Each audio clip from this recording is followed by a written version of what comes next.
Nous sommes dans un nouvel épisode dans lequel nous allons parler de la valeur du temps disponible.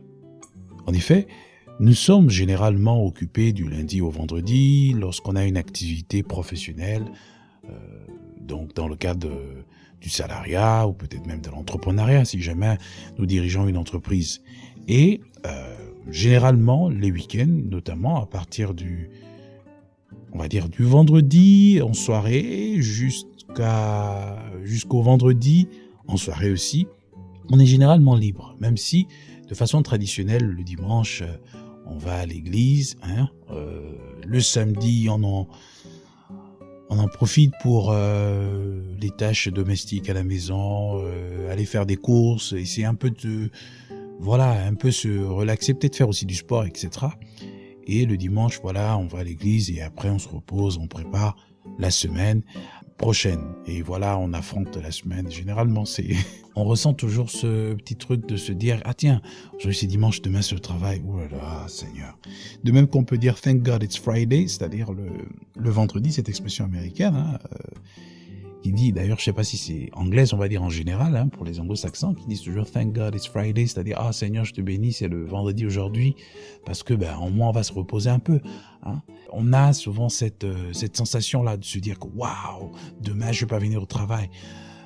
Ouais, ça dépend un peu un ressenti généralisé, on se dit que, tiens, on a tellement travaillé toute la semaine, c'était tellement difficile, tellement pénible, on a rencontré, on a vu un peu de toutes les couleurs et donc du coup le vendredi vraiment est assez précieux. J'ai vraiment réalisé cela depuis que je me suis installé ici en France.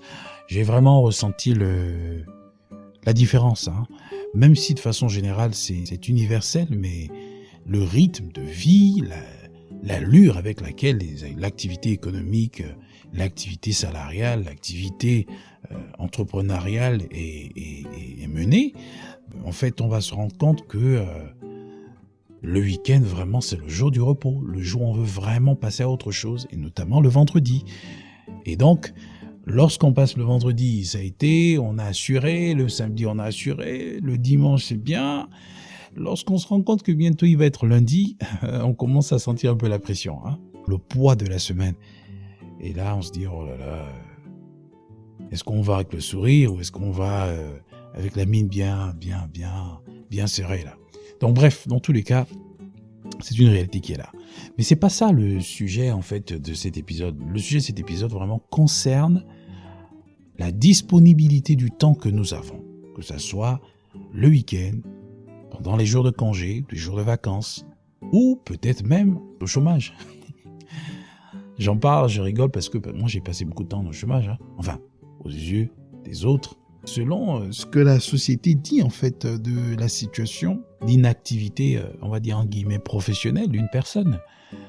Moi j'ai toujours été en situation de bénévolat, en situation d'engagement civique, de création, d'activité, enfin en fait ce qui fait que j'ai jamais ressenti l'effet du chômage après, peut-être parce que j'ai vécu pendant aussi assez longtemps chez ma mère qui m'a beaucoup soutenu. Je peux dire aussi oui, peut-être cet élément a véritablement concouru à me donner un peu de prendre le dessus sur la réalité du chômage. Oui, je dois être humble face à cela, à cette idée, oui c'est vrai. Mais qu'à cela ne tienne, je connais beaucoup de personnes qui étaient aussi dans ma situation et qui n'étaient pas aussi épanouies que moi dans leurs activités ou dans leurs occupations lorsqu'ils étaient au chômage. Vous savez pourquoi ? Tout simplement parce que j'ai été habitué à valoriser le temps disponible. Et je sais que c'est aujourd'hui très difficile de valoriser le temps que nous avons de disponible.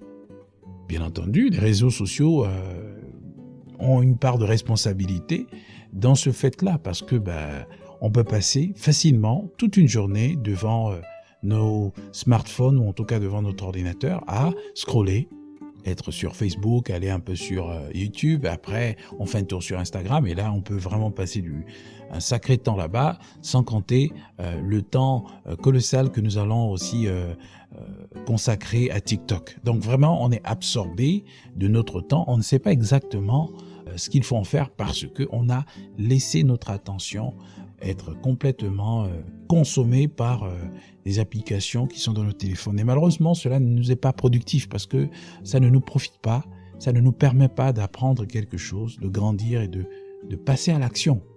Parce que même le fait de tout le temps consommer un contenu qui nous fait du bien, même intellectuellement, ce fait, s'il n'est pas accompagné d'une action correspondante, c'est-à-dire de pouvoir entreprendre quelque chose, mais en fait, on a épuisé notre temps, notre énergie, inutilement. Tout simplement parce que nous n'avons rien fait en fait à la place. C'est un peu comme la parole de Dieu qui nous dit « Ne vous limitez pas à écouter la parole de Dieu, à l'entendre, mais mettez-la en pratique. » C'est un principe divinement établi. On ne doit pas se limiter à dire « Ok, j'ai compris, ok, c'était intéressant, mais qu'est-ce qu'on fait après ?» Et je crois que c'est vraiment quelque chose qui me caractérise particulièrement parce que je me cultive quotidiennement, tous les jours que Dieu fait. C'est un petit secret que je vous partage, j'écoute des podcasts tous les jours, mais pas dans tous les sens. J'écoute des choses qui me propulsent de l'avant, c'est-à-dire qui viennent cultiver la passion que j'ai, la passion du moment, parce que tout est aussi saisonnier. Donc ça me donne vraiment une raison de m'engager de façon très active sur un projet et d'acquérir de nouvelles perspectives, de nouvelles idées et d'aller de l'avant en fait. C'est la raison pour laquelle je suis constamment en train de faire de nouvelles choses. Même lorsque je suis heurté à une difficulté dans mon activité entrepreneuriale, je sais que c'est passager, c'est momentané parce que il y a quelque chose qui va toujours me venir à l'esprit du fait peut-être que du fait d'avoir écouté un podcast ou en tout cas peut-être du fait d'avoir lu un livre ou peut-être du fait d'avoir médité, pris le temps d'écouter le Seigneur, le Saint-Esprit face à la situation. Donc, tout ça, une fois de plus, ça vous donne d'agir autrement. Donc, vous ne pouvez pas avoir du temps libre et l'utiliser à votre détriment. Franchement, c'est l'ignorance qui pousse les gens à agir de la sorte. En tout cas, le fait de s'aligner à la pensée commune qui veut que l'on se comporte comme tout le monde. Mais chacun de nous est unique. Chacun de nous a un plan bien spécifique que Dieu lui a donné pour sa vie, mais aussi pour le développement des personnes qui vivent autour d'elle. Donc chaque personne, chaque être humain est vraiment doté d'une mission unique. C'est ce que nous devons savoir. Et donc, nous devons utiliser le temps que nous avons pour véritablement nous cultiver pour notre développement. Donc vraiment, ça peut sonner comme si le temps de disponible, c'est le temps pour se reposer, c'est le temps pour méditer, c'est le temps... Oui, c'est un ensemble d'activités équilibrées que nous devons tout simplement entreprendre. Il y a un temps pour se reposer, il y a un temps pour travailler, il y a un temps pour méditer, il y a un temps pour faire du sport, il y a un temps pour manger, il y a un temps pour faire toutes ces choses-là. Mais de façon générale, nous devons savoir que le temps est une ressource précieuse, très rare, parce que le temps est comme une rivière. Rien ne nous garantit que l'eau que nous voyons passer là, cette qualité-là, sera la même que celle qui viendra dans quelques secondes, dans quelques minutes, dans quelques heures, dans quelques jours, dans quelques mois, dans quelques années. Donc nous devons profiter du moment présent, l'instant présent. Et quand je parle de profiter de l'instant présent, j'exclus vraiment cette idée de réussite instantanée, cette instantanéité que nous avons souvent à vouloir un résultat qui parfois nécessite plus de temps, mais dont on veut l'exécution immédiatement. Et ça, c'est une corruption encore une fois de plus. Et je sais que ça fait partie des symptômes de l'anomalie, la maladie sociétale que nos pays rencontrent aujourd'hui, ce capitalisme généralisé qui veut que l'on soit vraiment ancré dans la rentabilité.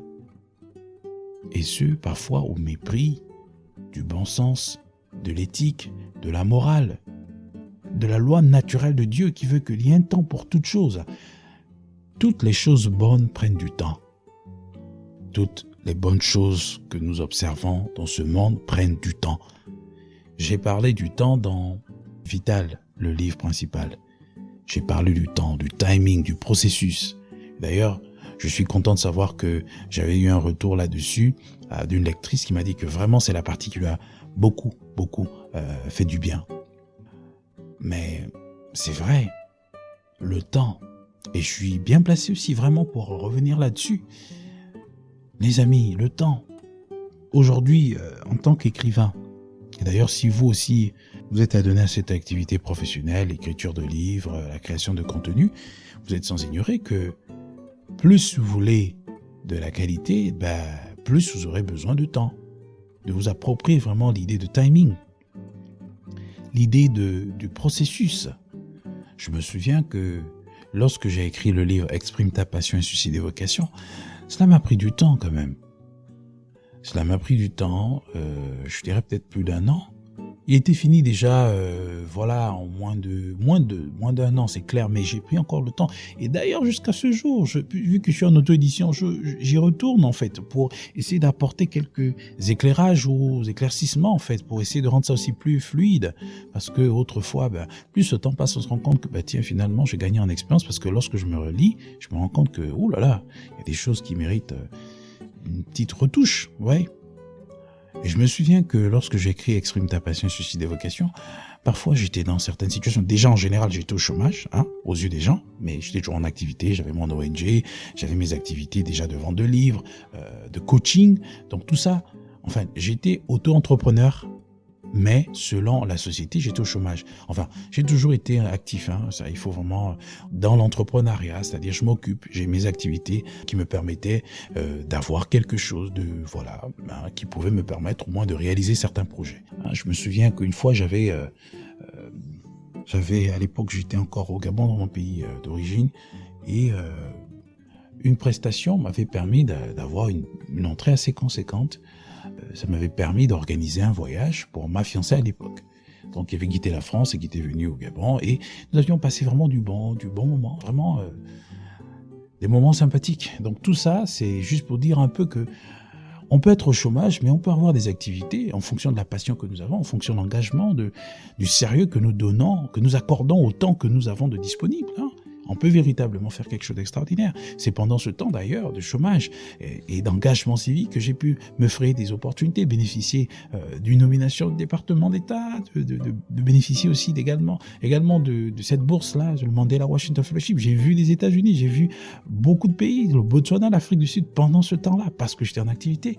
Donc moi aujourd'hui, j'ai d'ailleurs un ami qui me disait souvent, toi tu es vraiment un chômeur de luxe, c'est-à-dire toi tu es un chômeur à part. Nous, on travaille, d'autres ne travaillent pas, mais toi, tu es là, mais tu fais des choses. Oui, le chômage m'a toujours subi. J'ai toujours subir le chômage, vraiment des moments difficiles. Tout simplement parce qu'il y a la pensée de l'initiative, il y a la pensée de la prise de risque, il y a la pensée de se dire, je dois faire quelque chose, pour moi et pour les autres. Mais tout cela passe par la reconsidération que nous avons du temps disponible. Donc vraiment, je vous encourage dans ce sens. Pour revenir à l'histoire que je racontais, oui, j'écrivais le livre Exprime ta passion et suscite des vocations. Waouh! Mais j'ai écrit ce livre, j'étais au chômage. J'encadrais les gens, je coachais même des gens qui pouvaient m'employer. J'ai écrit ce livre, parfois même j'étais à l'hôpital. Je me souviens une fois, j'étais hospitalisé, j'avais été opéré de l'appendicite, mais en même temps, j'écrivais mon livre sur le lit de l'hôpital, étant interné. Parce que j'avais cette vision que les gens ont besoin de ça. Les gens ont besoin d'écouter, de lire le contenu de ce livre. J'écrivais Exprime ta passion et suscite des vocations.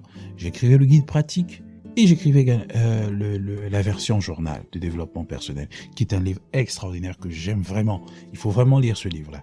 Journal de développement personnel inspiré de Exprime ta passion et suscite des vocations. Ça a l'air d'être un long titre, mais en fait c'est le journal, journal de développement personnel. C'est très intéressant. Comment s'organiser dans la vie, avoir une vision, avoir le sens de la préparation et avoir le sens de l'action. Donc, j'observe, j'ai une vision pour ce que je veux faire, je m'organise en coulisses et après, je mets à exécution ce que j'ai résolu de faire et je continue comme ça. Ça nous permet vraiment d'être une personne accomplie. Et c'est très lié aussi à la thématique du bonheur, c'est très lié à tout ce que je vous partage aujourd'hui. Donc vraiment, j'étais là, j'écrivais ce livre et je savais pas que, 4 ans plus tard, ce livre allait être recommandé par le département d'État américain, allait faire l'objet d'un financement, d'achat pour une tournée dans mon pays, le Gabon, dans le cadre d'un programme que j'appelle le Séminaire des femmes pour le développement communautaire, et que ça allait faire la joie de d'une centaine de personnes à travers le pays. Et les personnes qui remercient, qui écrivent vraiment que le livre m'a permis de me découvrir, de créer des activités, etc. Waouh! Vous imaginez un seul instant si moi je me disais, bon, je suis au chômage, je reste à la maison, je ne fais rien. J'aurais passé à côté en fait. Dieu m'aurait demandé des comptes que regarde, tu as une bénédiction avec toi. Et vous? Qu'en est-il de vous? Vital, je l'ai écrit, je bossais dans une entreprise, mais j'écris Vital, la joie de vivre, et même Mission de vie à l'époque, qui était encore, que j'avais considéré comme en fait un livre de journaling, mais j'étais déjà dans ce projet-là, vous vous rendez compte? Donc à chaque fois que j'allais au boulot, parfois dans les transports, dans le métro, j'étais là, j'écrivais. Donc c'est pour vous dire que, vraiment les amis, profitez du temps que vous avez de disponible. Profitez du temps que vous avez de disponible. Ça peut être 15 minutes par jour, ça peut être 1 heure par jour. Faites quelque chose qui a du sens pour vous et pour les autres. Ça va vous permettre vraiment d'aborder la vie autrement.